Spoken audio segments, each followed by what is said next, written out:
At 10 a.m. Pacific Time on October 3, 1995, 91% of all Americans with televisions on are watching the very same thing. They're glued to the scene unfolding in a Los Angeles courtroom. Volume drops by over 40% on the New York Stock Exchange. Water usage plummets as people are reluctant to go to the bathroom.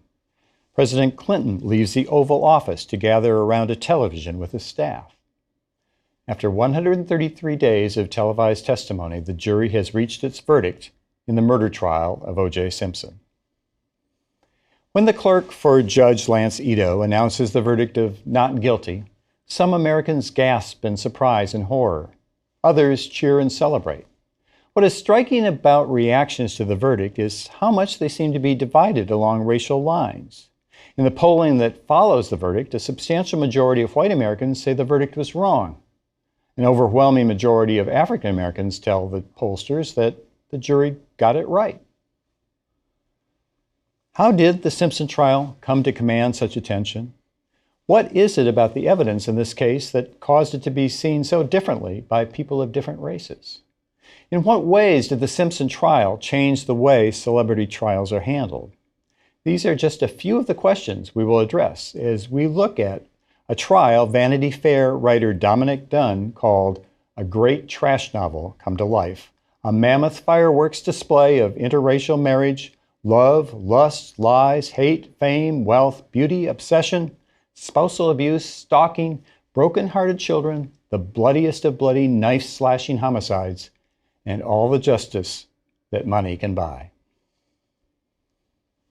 Just after midnight on June 12, 1994, a white Akita was howling in the Brentwood area of Los Angeles. The noise attracted the attention of a couple out on a walk. The dog led them to an area by the front gate of a condominium where the couple discovered two bodies. One was the body of a 25-year-old male who had been stabbed repeatedly. It would turn out to be Ronald Goldman, who had come to the condominium to return a pair of sunglasses that had been left at a restaurant where he worked. The other body was that of a female. The body had been slashed so brutally the neck was almost severed from the body. The dead woman was Nicole Brown Simpson, the ex-wife of former football great and media personality, O.J. Simpson. And so the investigation of the Nicole Brown Simpson and Ronald Goldman murders began. On the morning after the murders, police called Simpson at a hotel in Chicago where Simpson had planned to speak at a Hertz rental car convention. He had just arrived in Chicago that morning after taking an American Airlines red-eye flight from Los Angeles. When informed that his wife had been killed, Simpson did not ask how, when, or who might have done it. Simpson boarded the first available flight back to Los Angeles. He arrived at his home to find a full-scale police investigation underway. Police tape was stretched across his front gate, and cardboard tags marked a blood-stained trail up the driveway. Los Angeles police interviewed Simpson for about half an hour that day. They asked Simpson questions about the deep cut on his right hand. At first, Simpson claimed not to know the source of the cut. Later, though, in the interview, he suggested that he had reopened an old cut when he broke a glass in his Chicago hotel room after being informed of Nicole's murder. The interview as a whole was remarkably inept. Officers did not ask obvious follow-up questions, and whole areas of potentially fruitful inquiry were ignored. So unhelpful was this interview that neither side would ever introduce it at trial. Eventually, police accumulated enough evidence connecting Simpson to the murders to seek and obtain a warrant for his arrest. Under an agreement worked out with Simpson's attorney, Robert Shapiro, Simpson was to turn himself in at police headquarters on the morning after Nicole's funeral. When Simpson didn't show up by the agreed-upon time, officers drove to his house to pick him up. But he wasn't there. Simpson had taken off on perhaps the most famous ride in American history since Paul Revere warned colonists of the arrival of the British. The officers did find a letter that Simpson had left behind, addressed to whom it may concern. It had all the markings of a suicide letter. It ended, "Don't feel sorry for me. I've had a great life, great friends. Please think of the real OJ and not this lost person. Thanks for making my life special. I hope I helped yours. Peace and love, OJ. A few hours later, a motorist in Orange County saw Simpson riding in a white Bronco driven by his friend, A.C. Collins, and notified police. Soon a dozen police cars, news helicopters, and some curious members of the public were following in pursuit of the Bronco. By the time the slow-motion chase was over, 95 million viewers had watched it live on television. The chase ended with Simpson's arrest in his own driveway. After making the arrest, police searched the Bronco and discovered $8,750 in cash, a false beard and mustache, a loaded gun, and a passport. The first big decision the prosecution made might have doomed their case. Prosecutors chose to file the Simpson case in the downtown LA district rather than, as would be normal procedure, in the district where the crime occurred. In this case, it would have been the Santa Monica district. The decision meant that the Simpson jury would be drawn from the largely non-white jury pool of the downtown district. A jury in the Santa Monica district would have been mostly white. Implausibly, prosecutors explained their decision as an effort to reduce their commuting time and to better accommodate the expected media crush. But much more likely, the decision was a political one. Prosecutors and city officials feared that a conviction by a white jury in Santa Monica might spark racial protests or even riots. Only a few years earlier, deadly riots had broken out after a white jury acquitted LAPD officers accused of beating motorist Rodney King. No one wanted a repeat of that tragedy. Prosecutors believed that their case against Simpson was so strong that even the more racially diverse jury likely to be picked in downtown Los Angeles would have no choice but to convict. Prosecutors also weakened their prospects for success when they chose not to seek the death penalty. In death penalty cases, jurors are first death qualified. That is, jurors who have a serious qualm about imposing the death penalty are eliminated. They're eliminated from jury consideration. Studies suggest that death-qualified jurors are more likely to convict than those who aren't.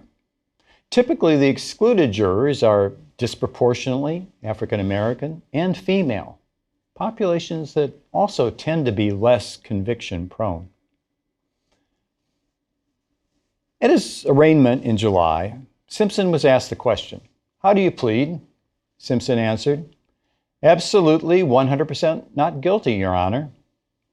Following the plea, lawyers and Judge Lance Ito occupied themselves with months' worth of hearings on issues such as whether to permit cameras in the courtroom and whether to admit as evidence certain types of DNA test results. What one commentator called the Super Bowl of murder trials opened in January 1995. Judge Ito, in his opening remarks, said he expected to see some fabulous lawyering skills. In the jury box were 9 African Americans, 2 Hispanics, and 1 white. A jury much less white than even the diverse jury pool of downtown LA district would have predicted. There were 10 female jurors and just 2 males. Prosecutor Marcia Clark had ignored jury consultants who warned her against seating African American women. She insisted she always did just fine with that demographic. The jury was not well educated. Only 2 were college graduates. Christopher Darden led off for the prosecution. In his opening statement, he described Simpson as an abusive husband and a jealous lover of Nicole Brown Simpson. Darden told jurors, if he couldn't have her, he didn't want anyone else to have her. Marcia Clark followed Darden by laying out the facts she said would prove Simpson's guilt. Johnny Cochran, in his opening statements for the defense, presented a timeline of events that, if accurate, would have made it almost impossible for Simpson to have pulled off a double murder. He also suggested that Simpson was so crippled by arthritis that he lacked the physical strength to do the job. Finally, Cochran told the jury the defense would show that the evidence against Simpson was contaminated, compromised, and ultimately corrupted. Over the next 99 days of the trial, the prosecution presented 72 witnesses. The first set of witnesses suggested that Simpson had the motive and the opportunity to kill. The second set of witnesses suggested that Simpson used this opportunity to kill his ex-wife and Ronald Goldman. The motive witnesses included relatives and friends of Nicole or O.J. and a 911 dispatcher. Nicole's sister, Denise Brown, described seeing O.J. at the dance recital of his daughter on the day of the murder. She testified that Simpson looked scary, like a madman. She told of a dinner attended by her, Nicole, and other friends in which O.J. grabbed Nicole's crotch and said, "This is where babies come from, and this belongs to me." She also testified through tears of an incident in which an enraged Simpson picked up her sister and threw her against a wall. Ron Shipp, a friend of O.J.'s, testified that Simpson once told him, "I've had some dreams of killing Nicole." And a 911 dispatcher took the stand so that the prosecution might play for the jury a terrifying 911 call from Nicole, describing an ongoing assault by Simpson. The jury heard Nicole sobbing and telling the dispatcher, "He's going to beat the blank out of me." The next set of prosecution witnesses established a timeline that showed Simpson had ample opportunity to commit murder between about 10:15 and 10:40 p.m. Limo driver Alan Park was one of the prosecution's most effective witnesses.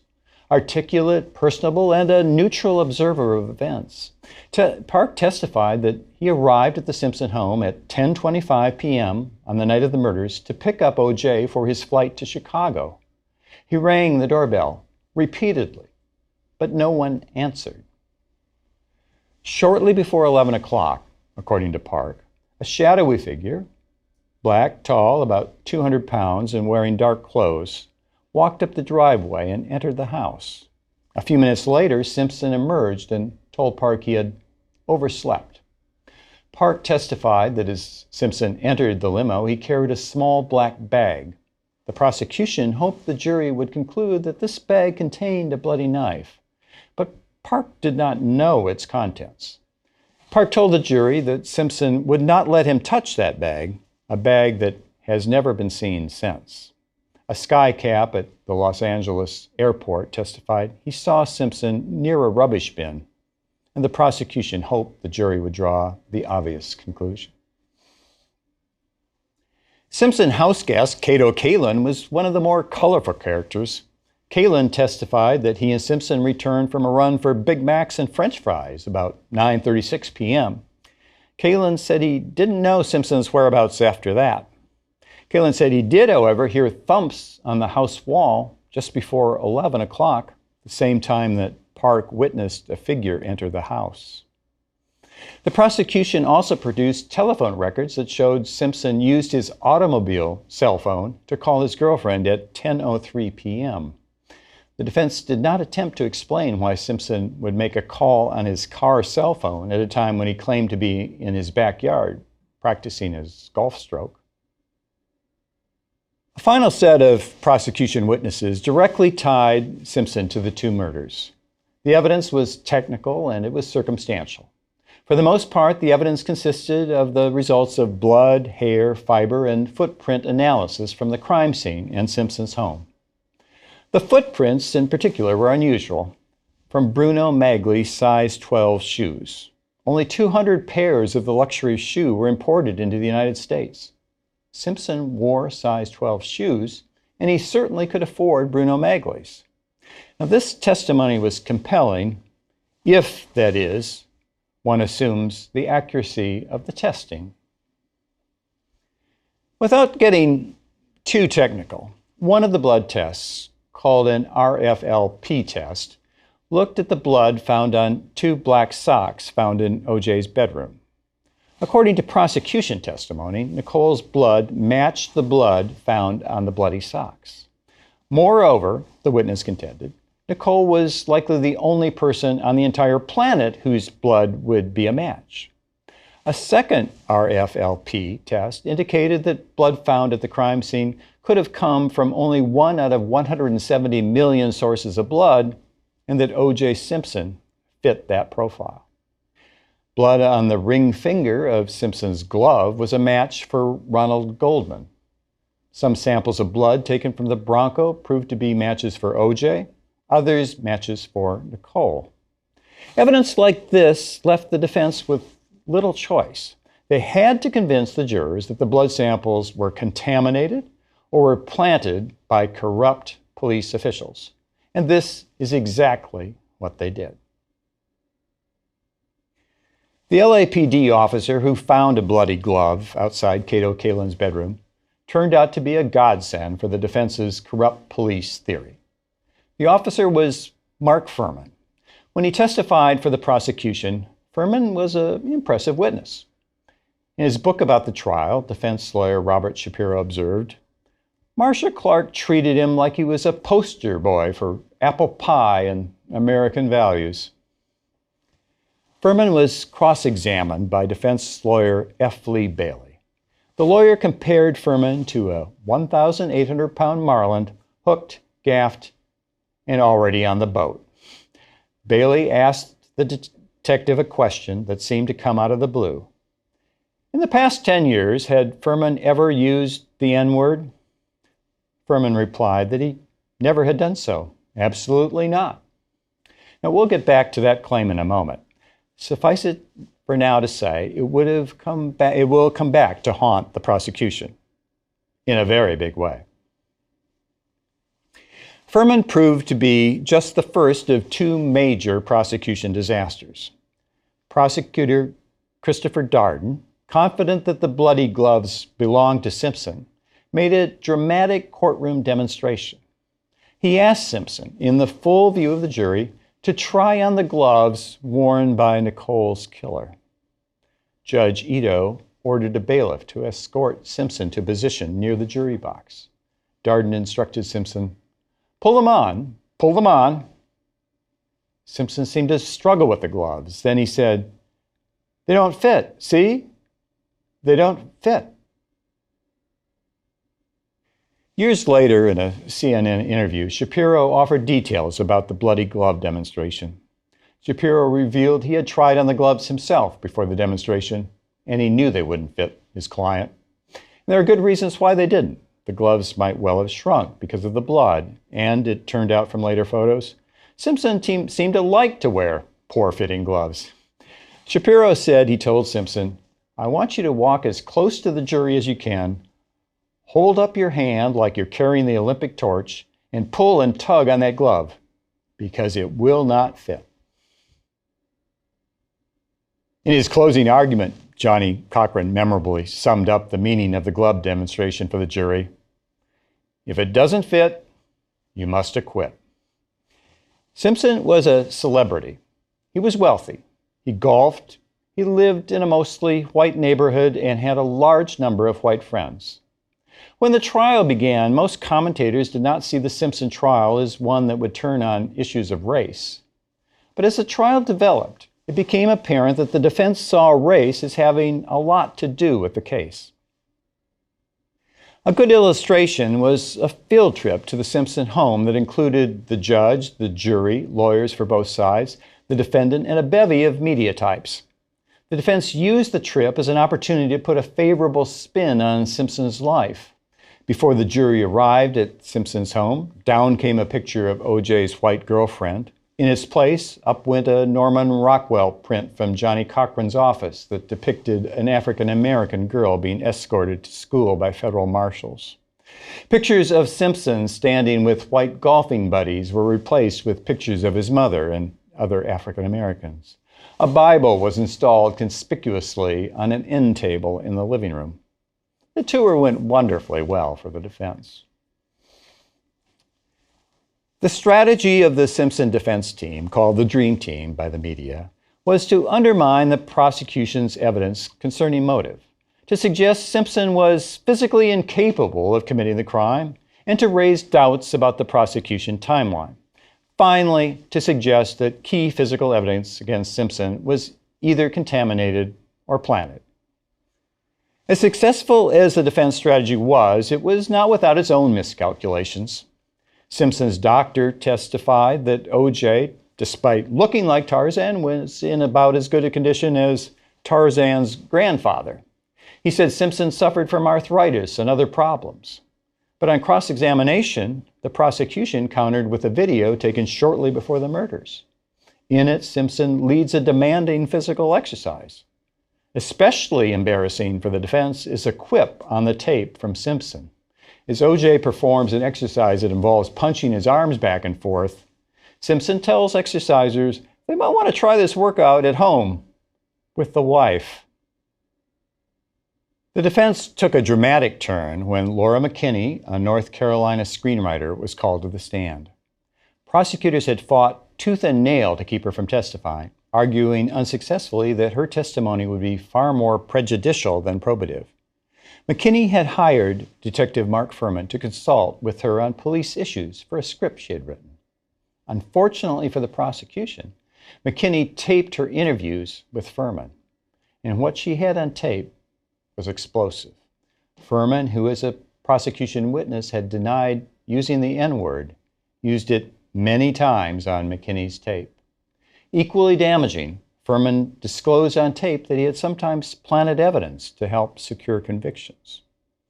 The evidence on McKinney's tape opened the door for the defense to offer its theory that Fuhrman took a glove from the crime scene, rubbed it in Nicole's blood, then took it to Simpson's home and dropped it outside Cato Kalin's bedroom, all in an effort to frame Simpson. If it wasn't Fuhrman who saved the day for O.J., then it was a forensic expert named Henry Lee. Lee had solid credentials, smiled at the jury, and provided what seemed to be a plausible justification for questioning the prosecution's key physical evidence. Lee suggested that shoe print evidence indicated there was more than one assailant, and he offered a simple conclusion about the prosecution's DNA tests. Something's wrong. Prosecutor Christopher Darden speculated after the trial that Lee was the person who gave the jury permission to do what they wanted to do anyway, acquit Simpson. Simpson himself never testified. Defense attorney Alan Dershowitz said he took a very, very strong view that his client should not take the stand. Once you put a defendant on the stand, everything else becomes irrelevant in the trial. We wanted to put the state on trial. By the time closing arguments began, the jury had been sequestered for the better part of a year. Jurors were showing signs of strain and exhaustion. Judge Ito was under attack by commentators for allowing the trial to drag on and for failing to keep lawyers under control. Marcia Clark's summation for the prosecution sought to do damage control on the Fuhrman issue. Clark denounced Fuhrman as a racist. She called him the worst type of cop, someone we didn't want on this planet.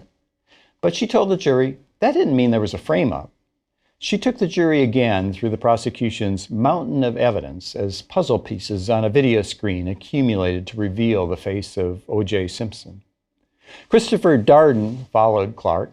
He told the jury that Simpson could be a great football player and be a murderer as well.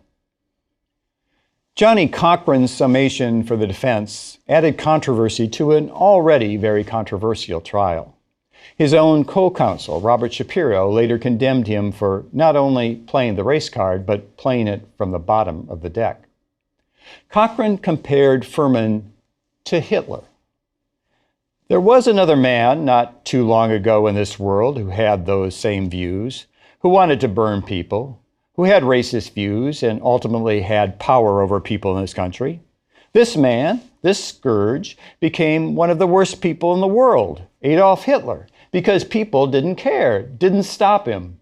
And so Fuhrman wants to take all black people now and burn them or bomb them. That's genocidal racism. The jury spent just 3 hours deliberating the case that had produced 150 witnesses over 133 days and cost $15 million to try. When Judge Ito's clerk announced the jury's verdict of not guilty, Simpson sighed in relief. Cochran pumped his fist and slapped Simpson on the back. the dream team gathered in a victory huddle. From the audience came the searing moans of Kim Goldman, Ron's sister, and the cry of his mother, Patty Goldman. "Oh my God, oh my God." Polls taken after the trial found that nearly 80% of African Americans approved of the jury's decision, with only 10% disagreeing with the verdict.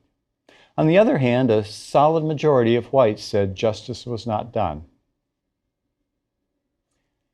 Simpson announced after the verdict that he would devote the rest of his life to tracking down the real killer of his ex-wife, but he was soon preoccupied with a civil trial. And things did not go so smoothly for Simpson in the civil trial.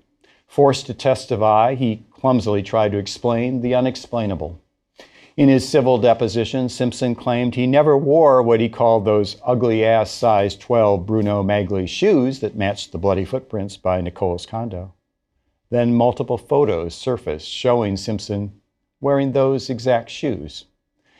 The civil jury, using a preponderance of the evidence test applicable in civil cases, not the beyond a reasonable doubt standard for criminal case, found that Simpson wrongfully caused the death of Ronald Goldman and Nicole Brown Simpson. He was ordered to pay compensatory damages of $8.5 million and punitive damages of $25 million. And Simpson's legal troubles weren't over yet. More than a decade after the murder trial, Simpson coordinated a gunpoint assault and robbery of two sports memorabilia dealers at a Las Vegas hotel room. Simpson claimed that he was trying to recover the memorabilia that was rightfully his, but the jury thought otherwise. Simpson received a 9 to 33-year sentence for robbery, assault with a deadly weapon, and kidnapping. In 2006, a book ostensibly written by O.J. Simpson, but with major help by a ghostwriter, was published. Entitled, "If I Did It," the book offers an account of how Simpson would have committed the crime if he had done it. Despite the hypothetical qualifications, the publisher told the Associated Press, "This is an historic case, and I consider this his confession." In the book, Simpson describes angrily confronting Nicole and Ronald Goldman at Nicole's condo on the night of the murder, knife in hand. Then he states, "Something went horribly wrong, and I know what happened, but I can't tell you exactly how." He continues, "The whole front of me was covered in blood, but it didn't compute."